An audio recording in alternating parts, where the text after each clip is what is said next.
Hola, bienvenidos apreciados y queridos hermanos en la fe. Hoy con su hermano José Toro para seguir evangelizando por este medio. Qué gusto, qué alegría volver a encontrarme con ustedes allá en sus hogares a través de este canal Semillita del Torito. Hoy pues seguimos mostrando por este medio enseñanzas del Padre Luis Toro.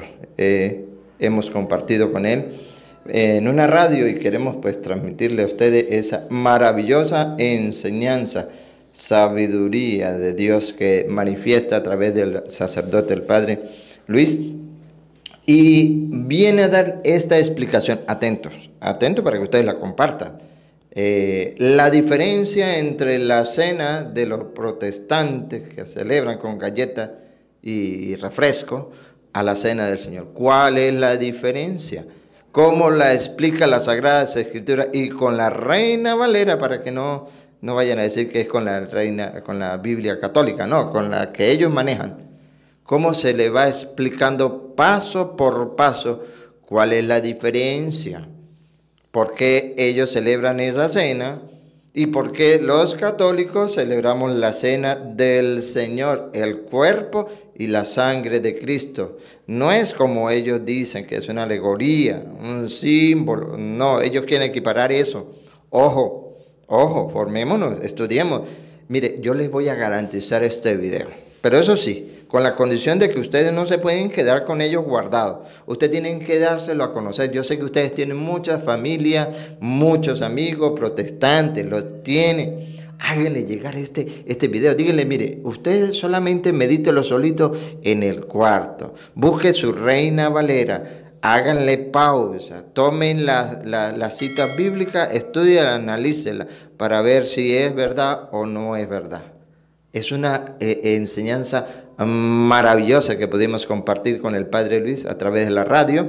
Observarán ustedes cómo se le va mostrando capítulos y versículos con la Reina Valera para que no les quede duda.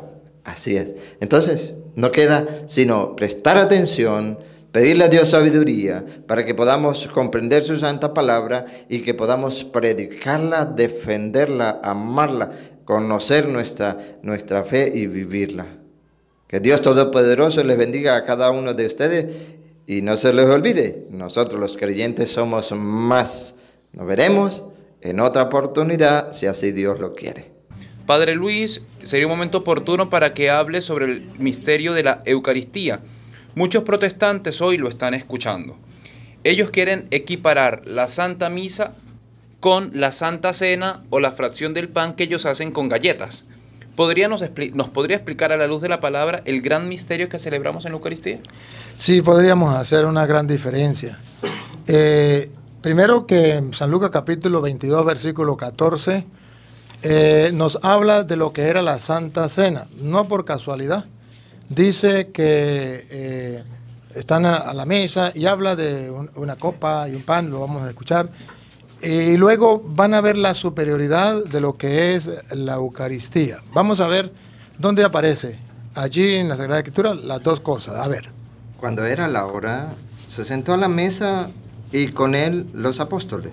Y les dijo: cuánto he deseado comer con vosotros esta Pascua antes que padezca. Porque os digo que no la comeré más hasta que se cumpla en el reino de Dios. Y habiendo tomado la copa, dio gracias. Observen algo.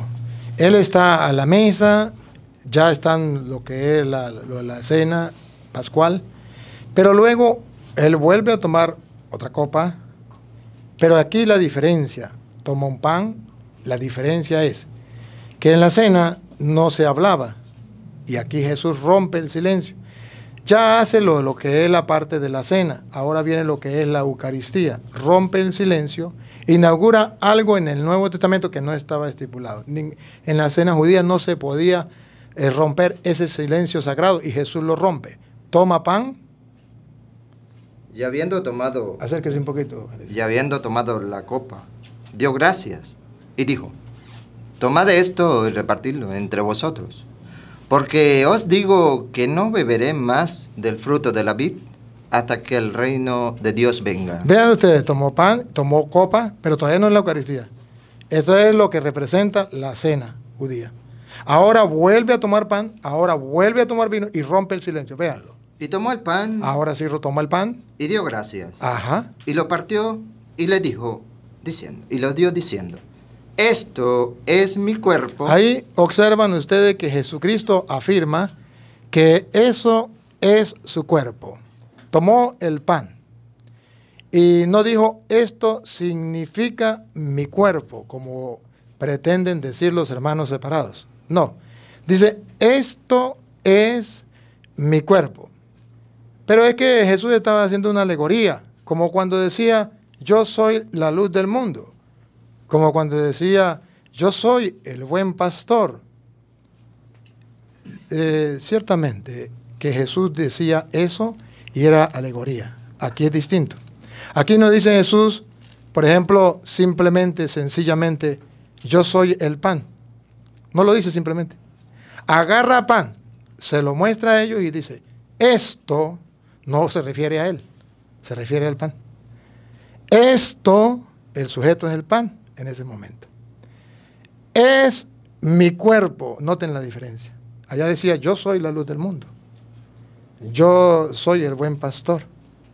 Pero aquí no dice simplemente, más adelante también lo va a decir para mostrar que efectivamente el pan, este es el cuerpo de Cristo unido a esto. Agarra pan y dice esto, y lo que los apóstoles logran mirar es pan. Y le dice, esto es mi cuerpo. ¿Y qué cuerpo? ¿Un cuerpo ficticio o real? Dale a ver.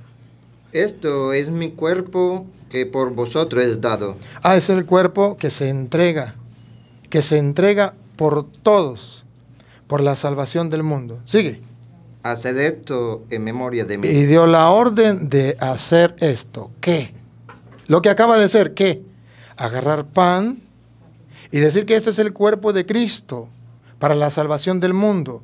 Eso Él lo instituye, porque Él quiere que se prolongue a lo largo de la historia, lo mismo que Él hizo. Agarró pan, esto es mi cuerpo, y dijo, hagan esto en memoria de mí. Y en memoria de mí significa no porque simplemente un mero recuerdo, sino sabiendo que fui yo quien lo instituí. Yo fui quien lo mandé. Recuerde que fui yo quien lo instituí. Y luego agarra el vino. De igual manera, después que hubo cenado, tomó la copa, diciendo, esta copa es el nuevo pacto en mi sangre. Aquí entonces hay un nuevo pacto en la sangre de Cristo. ¿Qué significa? Que en el Antiguo Testamento hubo un pacto con sangre, el de la antigua alianza. Ahora hay un nuevo pacto en la sangre de Cristo. Y esto es lo que nosotros tenemos que tener presente. No vivimos en el antiguo pacto, que era la cena judía.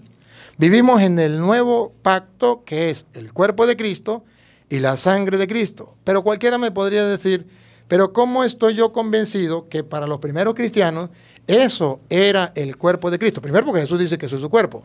Pero segundo, porque lo encontramos, por ejemplo, en 1 Corintios, capítulo 11, versículo 17. En el capítulo 11, versículo 17 va a mostrar cómo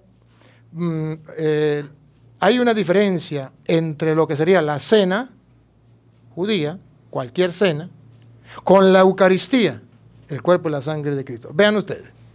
Pero al anunciaros esto que sigue, no os alabo, porque no os congregáis para lo mejor, sino para lo peor. Oye, se congregaban no para lo mejor, sino para lo peor. ¿Cuándo era lo peor? Dale. Pues en primer lugar, cuando os reunís como iglesia, oigo que hay entre vosotros divisiones. Oh, no le gustan las divisiones a Jesús. Sigue. Y en parte lo creo, porque es preciso que entre vosotros haya disensiones, para que se hagan manifiesto entre vosotros los que son aprobados. Ahora vean ustedes qué es la cena judía. Pongan cuidado.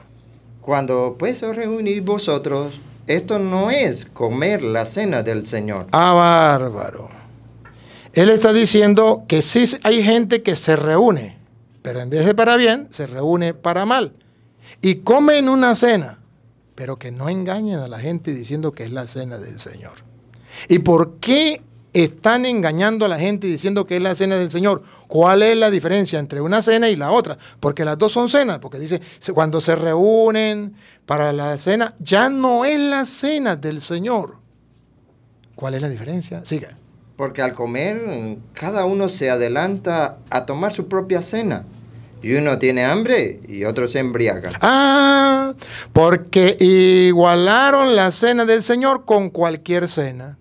Entonces es comer galleta con Coca-Cola, eso ya, entonces vamos a unirnos aquí, algo fraternal, vamos, como dice los colombianos, en llave, vamos a comernos ahí esa galletica y una gaseosa, pero ya va. Dice, ¿esa es la cena del Señor? Y Pablo dice, no, Señor, así no es la cena del Señor. ¿Cómo es la cena del Señor? Versículo 23. No es comer, reunirme, voy a comer una cena y ya es la del Señor. Dice Pablo, no, esa no es la cena del Señor. ¿Cómo es la cena del Señor? Que de hecho, dice Pablo, no es que yo lo invente, es que así fue que él lo instituyó y así me lo enseñaron a mí. Escúchenlo. Porque yo recibí del Señor lo que también os he enseñado. Ah, bárbaro. Entonces San Pablo está reclamando que hay una cena, pero que no es la del Señor. ¿Por qué? Porque yo recibí del Señor, o sea, Él lo instituyó. ¿Se acuerda que dijo Jesús? Hagan esto en memoria mía. ¿Qué está haciendo Pablo? Memorial de lo que Jesús hizo. Yo recibí del Señor. ¿Cómo sabemos que es memorial de lo que hizo Jesús? Porque Pablo no conoció a Jesús, si no lo conoció. ¿Cómo se explica que Pablo dice, yo recibí del Señor? No hay explicación. La única explicación es que Pablo lo tome como memorial de Jesús. Yo recibí del Señor significa, memorial. Lo instituyó Él.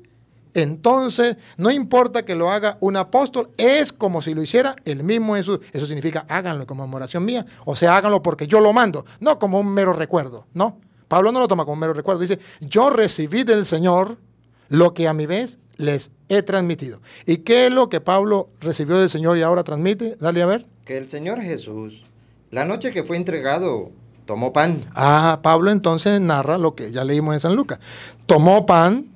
Y habiendo dado gracias, lo partió y dijo, tomad, comed, esto es mi cuerpo. ¿Por qué los estaba regañando? Porque comían el pan y bebían del vino, se embriagaban con el vino y los más vivos comían más pan como si fuera cualquier cena. Y Pablo los está regañando y dice, no, es que así no es, porque yo recibí del Señor lo que mi vez les he transmitido, que el Señor tomó pan y dijo, esto es mi cuerpo.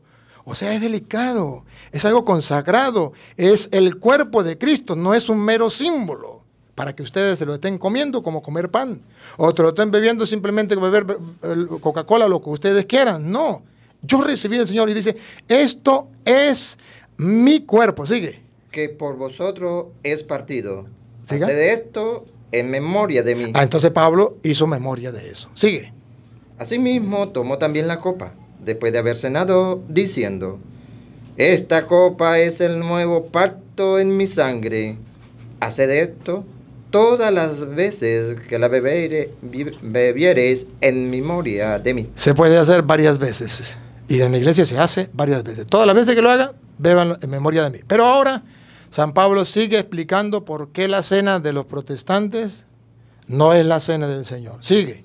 Así pues, todas las veces que comieres este pan y bebieres esta copa, la muerte del Señor anunciáis hasta que Él venga. Entonces Pablo está diciendo que ese pan y ese cáliz es el cuerpo y la sangre de Cristo, a tal punto que cada vez que se haga, se está anunciando la muerte del Señor hasta que Él venga. Nadie puede cambiarlo. Y entonces es lo que nosotros llamamos el sacrificio incruento de Cristo. Él se sacrificó, Él se entregó, pero Pablo dice, y cada vez que lo haga están proclamando la muerte del Señor hasta que Él vuelva. O sea, Jesucristo murió en su tiempo y nosotros no existíamos. Pero cuando nos celebramos la Eucaristía, nos incorporamos a esa muerte de Cristo, a esa sangre de Cristo que tiene poder para limpiarnos y purificarnos. Y Él entonces viene a alimentarnos, porque Él es el Cordero, Él es el pan, Él es el alimento espiritual. Y ahora escucha el reclamo de Pablo. Dale. De manera que cualquiera que comiere este pan. Ahí está. Aquí está regañándolos por la cena que comen. Y dice, de manera que el que comiere de este pan. ¿Cuál este pan? No el pan de la panadería. Cuando dice de este pan significa no el pan de Petronila de la panadería o de Pánfila de allá de la casa de ella, no. O el pan de los protestantes, no. El que comiere de este pan, el que Jesucristo instituyó y dejó en manos de los apóstoles. Punto. He dicho, caso cerrado. De eso se trata. Sigue. O bebiere esta copa del Señor. Ah, y bebiere la copa, no cualquier copa, la copa del Señor, la que Él instituyó, no estaba instituida. Acuérdate que estaba instituida la cena judía, pero esta es del Señor, a diferencia de las otras. El que bebiere esta copa del Señor, siga. Indignamente. A ver, si se come como los está regañando, ¿verdad? Los está regañando porque lo comen como cualquier cena. El que lo coma como cualquier cena y no reconozca que ahí está el cuerpo de Cristo, verán ustedes cómo dice que peca. No peca contra el pan, no peca contra el vino, peca contra el cuerpo y la sangre de Cristo. Si en ese pan y en ese vino no está Cristo, ¿cómo me explica de que va a pecar contra el cuerpo de Cristo? Pecaría contra el símbolo, pero no pecaría contra el cuerpo. Vamos a ver, el que coma indignamente de este pan, peca, vamos a ver cómo es. Será culpado del cuerpo y de la sangre del Señor. Repítelo de nuevo, el que coma, o el que de manera que cualquiera que comiere este pan o bebiere esta copa del Señor indignamente, será culpado del cuerpo y de la sangre del Señor. El pecado será contra el cuerpo y la sangre de Cristo. Pero queda la interrogante. ¿Y qué es pecar indignamente? Porque es el que peca indignamente. Puede ser, alguna persona dice, pues el que comulgue con pecado. Ahí no se refiere a eso. Ciertamente que tenemos que examinar nuestra conciencia, pero ahí no se refiere a comulgar con pecado. Ahí el pecado es clarito, escúchenlo. El pecado es no reconocer a Cristo en el pan. Pongan cuidado. El que come del pan y bebe del cáliz indignamente peca contra el cuerpo de Cristo. ¿Cuál es el pecado? Escúchenlo. Por tanto, pruébense cada uno a sí mismo y coma así del pan y beba de la copa. Porque el que come y bebe indignamente, sin discernir. Ahí está el pecado. Ahí está el pecado. Sin discernir.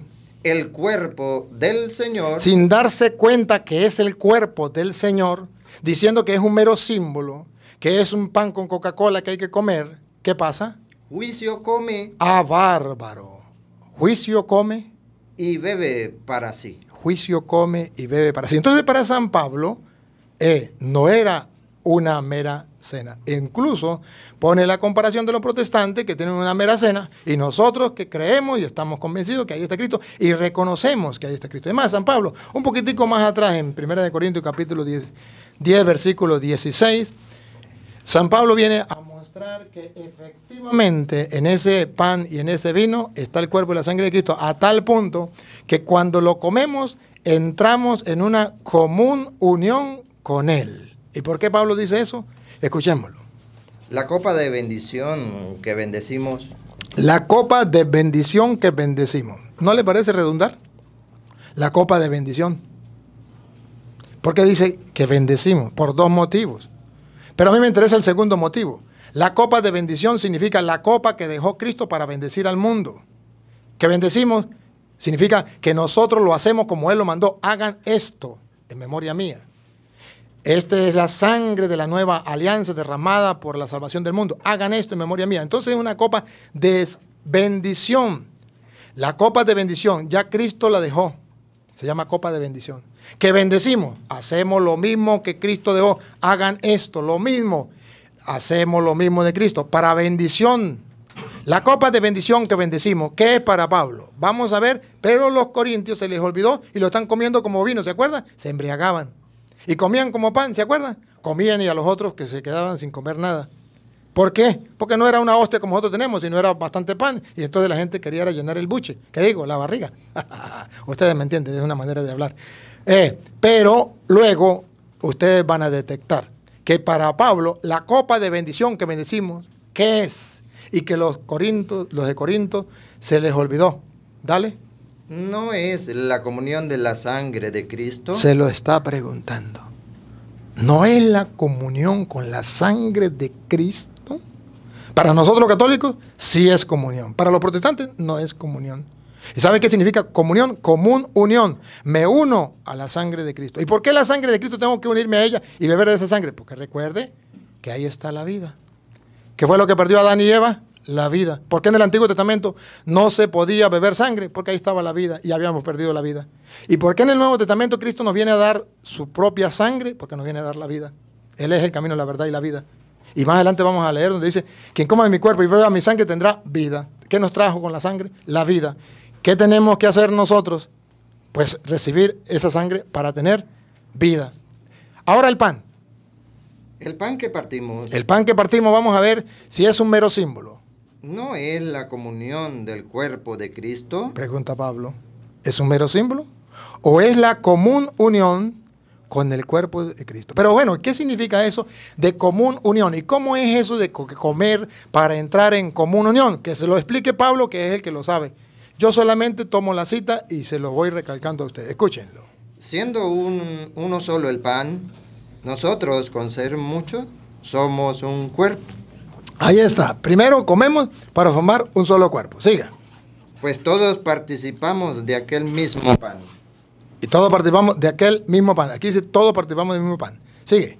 Mirad a los israelitas. Aquí viene la explicación. ¿Por qué entra en comunión con el cuerpo y la sangre de Cristo? ¿Por qué? Bueno, él pone el ejemplo y dice, ¿quieren entender qué significa, de qué estamos hablando cuando habla de común unión? Miren a los israelitas. Según la carne. Los que comen de los sacrificios. Está hablando de comer el pan y beber la sangre porque es un sacrificio. Y dice, mire a los israelitas. ¿Otra vez? Mirad a los israelitas según la carne. Ajá. Los que comen de los sacrificios. Ajá. No son partícipes del altar. Eso es común unión. Son partícipes del altar. Entran en comunión con su Dios. Ya lo voy a explicar más adelante. Ponga cuidado. ¿Qué digo, pues? ¿Que el ídolo es algo? ¿O que sea algo lo que se sacrifica a los ídolos?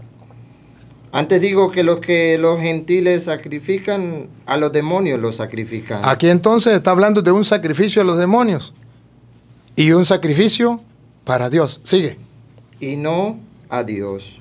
Y no quiero que vosotros hagáis partícipes con los demonios. No quiero que coman de eso para que no entren a formar parte con el diablo. Siga. No podéis beber la copa del Señor. Entonces el Señor ya dejó una copa distinta a la cena judía. No podéis beber la copa del Señor. Y la copa de los demonios. Y la copa de los demonios. No podéis participar de la mesa del Señor. ¿Qué significa la mesa del Señor? ¿La mesa significa algo material así? No, ya va, deténgase ahí. Malaquías capítulo 1, versículo 7. ¿Qué significa la mesa? Porque dice, no podemos comer de la mesa del Señor. ¿Y qué significa la mesa del Señor? Simplemente significa la cena. La mesa del Señor significa la cena pascual, simplemente. No. Malaquías 1:7.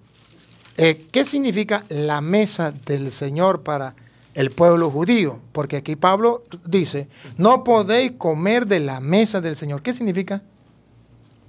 En que ofrecéis sobre mi altar pan. Escuche, sobre mi altar pan. Pan inmundo. Y dijisteis, ¿en qué te hemos deshonrado? En que pensáis que la mesa de Jehová es despreciable. La mesa de Jehová. Está leyendo Jehová porque estoy leyendo la Biblia Reina Valera. La mesa de Jehová es el altar donde se ofrece el sacrificio. Y dice, están ofreciendo un sacrificio impuro, inmundo, porque le están ofreciendo un sacrificio que no era como Dios mandaba. Era el sacrificio, tenía que ser puro el cordero. Pero entonces observe que aquí está hablando de la mesa del Señor, que es el altar. El altar. Ahora vuelva para allá donde estábamos. No podéis comer de la mesa. Repítalo. La mesa. No podéis participar de la mesa del Señor. La mesa del Señor significa el altar donde se ofrece el sacrificio. Hago un paréntesis aquí. ¿Sabe por qué dice la mesa del Señor? El sacrificio del Señor. Bueno, ustedes recuerdan, si quieren búsquenme a Juan capítulo 1, versículo 29. San Juan 1, 29, recuerdan que cuando Juan Bautista vio a Jesús, ¿qué dijo? he ahí el Cordero de Dios que quita el pecado del mundo. Léalo, a ver. El siguiente día vio Juan a Jesús que venía a él y dijo, he aquí el Cordero de Dios que quita el pecado del mundo. ¿Qué significa el Cordero de Dios? ¿Por qué no dice, he aquí el Cordero? Porque la cena pascual, ¿qué se sacrificaba? El Cordero. ¿Y por qué no dice, por qué dice el Cordero de Dios? ¿Por qué no dice el Cordero? Y ya, he ahí el Cordero. ¿Por qué le pone de Dios? Deben saber por qué. Porque si ustedes leen Éxodo capítulo 12, no lo vamos a leer ahorita por falta de tiempo, pero usted tarea para la casa. Éxodo capítulo 12, cuando el pueblo judío tiene que salir y ofrece el sacrificio a Dios y es un cordero. ¿Qué decía la Biblia? Cada padre de familia debe ofrecer un sacrificio, un cordero por sus hijos, por su familia. Y donde la sangre de ese cordero esté, la muerte no llegará. Y se acuerda que mataron a todos los primogénitos de Egipto y los primogénitos del pueblo de Israel no murieron. Pero ¿quién era el que ofrecía el cordero? El papá de la familia. Entonces, ¿cómo que llama usted, padre? Ender. Si Ender tenía hijos, él tenía que ofrecer un cordero. Entonces aquí está el cordero de Ender. ¿Cómo llama usted? Randall. ¿Ah? Randall. Randall. Qué nombre, ¿no? Si Randall tenía hijos, Randall tenía que traer su cordero. Entonces aquí está el cordero de Randall y el cordero de él. De Ender. Entonces el cordero de Randall y de Ender. Y si Anei tenía hijos, tenía que ofrecer el cordero de Anei. Pero cuando Juan ve a Jesús, no dice el cordero de Pánfilo o de Petronilo. Dice, este es el Cordero de Dios. O sea, todos los hijos de Dios van a ser salvados por la sangre de este Cordero, donde se va a untar esa sangre. Pero ojo, la familia tenía que comer la carne del Cordero. Y como en la familia de Dios somos la iglesia católica, ahí comemos el Cordero de Dios. Y su sangre quita el pecado, nos libra de la muerte. Entonces eso se ofrece en la mesa del Señor. Y que Jesús precisamente lo quiso que fuera en la última cena. Si usted también tarea para la casa. Si usted lee San Lucas capítulo 22, versículo 7, dice que efectivamente cuando se sacrificaba el Cordero Pascual es cuando Jesucristo va allá a la cruz. Pero también ustedes pueden leer 1 Corintios 5:7, tarea para la casa, que Pablo dice, nuestro Cordero Pascual, Cristo Jesús, ya ha sido inmolado por nosotros. Entonces, aquí el Cordero de Dios que viene a salvarnos a nosotros, a darnos la salvación. Y entonces Pablo dice, no podéis comer de la mesa del Señor, o sea, del altar del sacrificio, donde está el Cordero de la familia de Dios, que tiene que comer, porque al comerlo se entraba en comunión con su Dios, y su sangre lo salvaba del pecado, de la muerte. Entonces dice Pablo otra vez. No podéis beber la copa del Señor y la copa de los demonios. No podéis participar de la mesa del Señor y de la mesa de los demonios. Entonces, en contraposición de las mesas de los demonios, está la contraposición de la mesa de Cristo, del Señor, el altar del Señor. Ahora pregunto, ¿y los protestantes tienen altar? ¿Y los protestantes tienen sacrificio? Tienen cordero, pero ¿quién ofrecía el sacrificio? ¿Quién ofrecía el cordero? Que me diga, ¿cualquier persona? No. Lo tenía que ofrecer era el sacerdote. Y los protestantes no tienen sacerdote, por no tener sacerdote, no tienen sacrificio, por no tener sacrificio, no tienen la mesa del Señor, que es el altar donde entran en comunión. Entonces, ¿cómo se le ocurre decir que van al culto, que incluso ellos dicen es el culto del Señor? Es imposible. En el culto del Señor, en la Eucaristía, que está en Hebreos capítulo 9, versículo 1, dice que en el Antiguo Testamento se ofrecía el culto, y dice cómo era el culto. Y luego dice que en el Nuevo Testamento existe un nuevo culto, que es el de Cristo. Vamos a escuchar. Ahora bien, aún el primer pacto tenía ordenanzas de culto. Escuchen las ordenanzas del culto. Los protestantes dicen, vamos para el culto, pero no saben ni lo que dice. El culto tenía que haber un sacerdote que ofreciera ese sacrificio. Pero ojo, y también tenía que existir un sumo sacerdote. En el versículo 6 viene a decir que ¿qué era el sacerdote y qué era el sumo sacerdote? Cristo es nuestro sumo sacerdote y tiene que existir el sacerdote que ofrezca el culto, el sacrificio, la mesa del Señor en el altar, pero tiene que existir un sumo sacerdote. Cristo, ya lo sabemos, es el sumo sacerdote. ¿Cuál era la diferencia entre el sumo sacerdote y el sacerdote? Hebreos 9:6. Y así dispuestas estas cosas, en la primera parte del tabernáculo entran los sacerdotes. Ahí está, los sacerdotes entran en la primera parte. Los sacerdotes, no el sumo sacerdote. Los sacerdotes, siga. Continuamente. Continuamente significa todos los días. Los sacerdotes, siga. Para cumplir los oficios del culto. Para ofrecer los sacrificios del culto. Los protestantes dicen, me voy para el culto. No tienen ni sacrificio, no tienen altar, no tienen sacerdote. ¿De qué culto estamos hablando? A Petronilo le patina el coco, le patina el coco, le patina el coco. Debe ser un sacerdote el que ofrece el culto. Ahora, dice que en el Antiguo Testamento había un culto, pero que en el Nuevo Testamento hay un culto. Y luego, aquí están los sacerdotes. Ahora, el sumo sacerdote. Pero en la segunda parte, solo el sumo sacerdote una vez al año, no sin sangre, la cual ofrece por sí mismo y por los pecados de ignorancia del pueblo. Entonces dice Cristo, este es mi sangre, sangre de la nueva alianza. Él es el sumo sacerdote que se ofrece en el lugar santísimo. Los sacerdotes todos los días. El sumo sacerdote una vez. Por eso Cristo como sumo sacerdote se ofreció una vez y para siempre. ¿Y por qué para siempre? Porque el sumo sacerdote se ofrecía una vez al año, pero cuando terminaba el sacrificio, no solamente cuando mataba al animal. Cuando mataba al animal agarraba la sangre y se la llevaba en el lugar santísimo. Y hasta que él no saliera otra vez del lugar santísimo, no terminaba el culto. Cristo entra en el lugar santísimo con su sangre. Pregunto, ¿ya salió? No. Él está en el lugar santísimo, que es el cielo.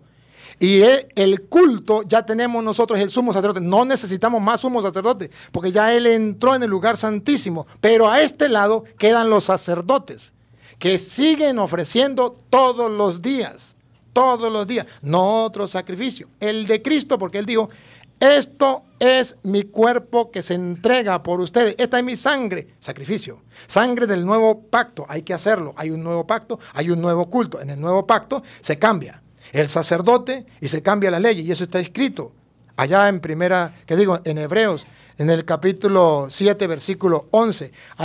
Cuando hay un nuevo sacerdote, entonces ya se cambia todo. Vamos a escucharlo. Si pues la perfección fuera por el sacerdocio levítico, porque bajo él recibió el pueblo la ley, ¿qué necesidad habría aún de que se levantase otro sacerdote?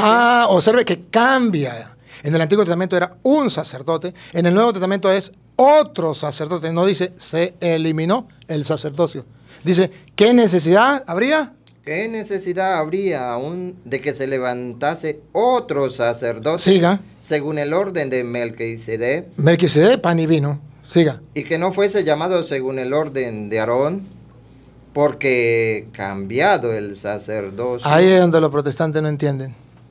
Dice, eliminado el sacerdote, porque Cristo eliminó el sacerdocio. No. Dice otra vez. Porque cambiado el sacerdocio. Ahí está claro. Cambiado significa no eliminado. Sigue.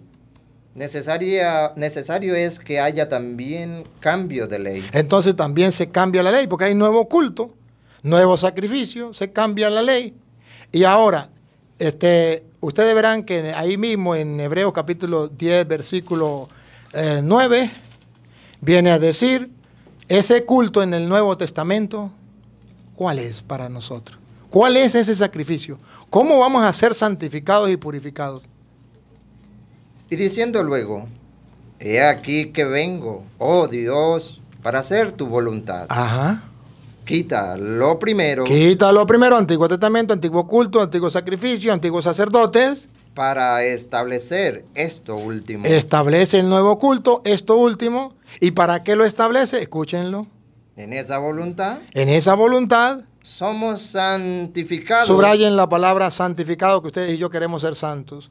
Somos santificados mediante la ofrenda mediante la ofrenda, era el sacrificio, recuérdenlo. del cuerpo de Jesucristo. Ah, bárbaro. Más claro no canta un gallo. En el Nuevo Testamento vamos a ser santificados no por la cena judía, que dicen los protestantes, sino por el cuerpo de Jesucristo. Hecha una vez para siempre. Hecha una vez y para siempre significa hasta que Cristo vuelva. Tenemos que hacerlo. Hagan esto en conmemoración mía. Y Pablo ya decía que cada vez que coman de este pan y beban de este cáliz, están proclamando la muerte hasta que Él vuelva. Y voy a terminar, si alguno quiere mirar, cuando el camino de Emaús, Lucas 24, 13 en adelante, pero vamos a leerlo desde el 28. Cuando ellos van camino a Emaús y se le aparece Jesús, camina con ellos, les explica las escrituras y a ellos les arde el corazón, pero todavía no lo conocen.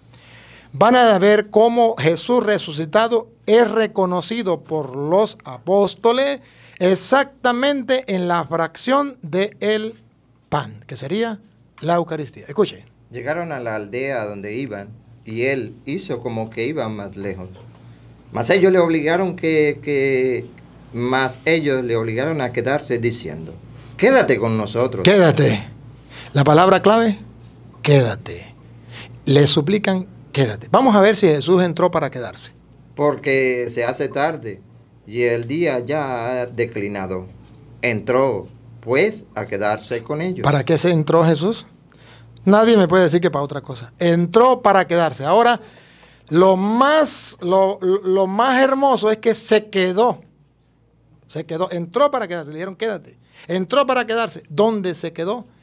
Lo más hermoso que nos fortalece en la fe de nosotros es que Jesús y Cristo se quedó en el pan. Véanlo, el que quiera verlo.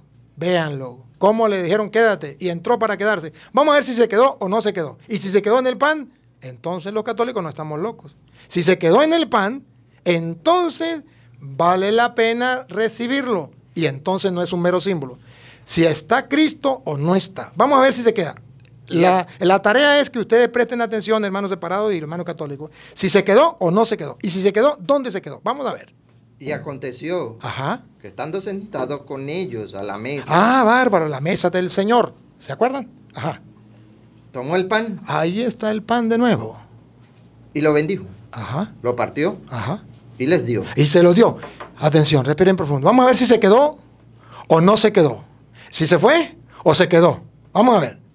Entonces le fueron abiertos los ojos y le reconocieron. Le reconocieron, se dieron cuenta que era el Señor. Todavía no lo habían reconocido. Pero qué curioso, lo reconocieron en la fracción del pan. ¿Y qué pasó? Mas él se desapareció. ¿Se fue? No, no dice se fue. Porque si se fue, pues no se quedó. Dice se desapareció. Quiere decir que se quedó en el pan. No se fue.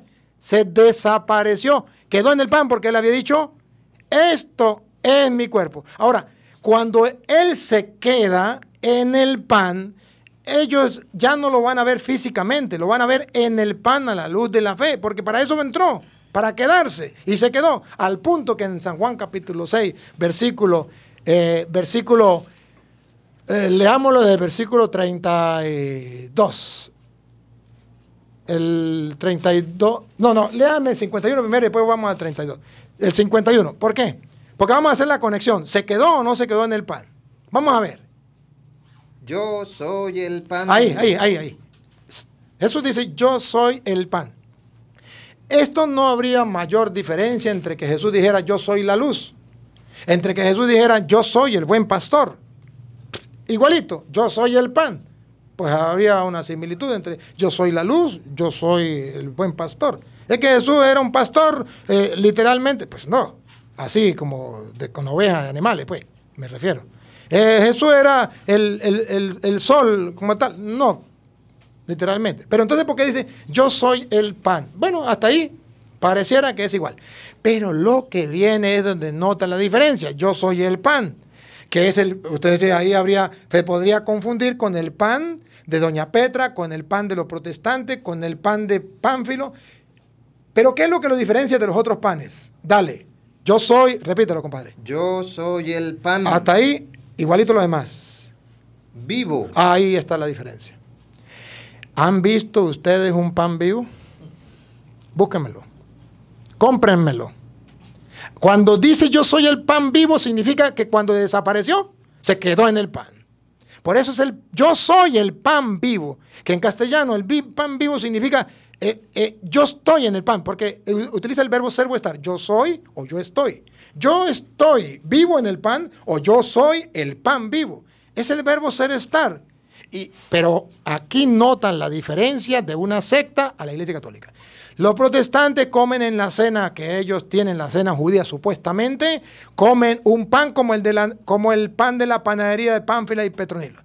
Los sacerdotes y los católicos dentro de la iglesia no comemos un pan como el de los protestantes, como el de la panadería. Comemos un pan vivo.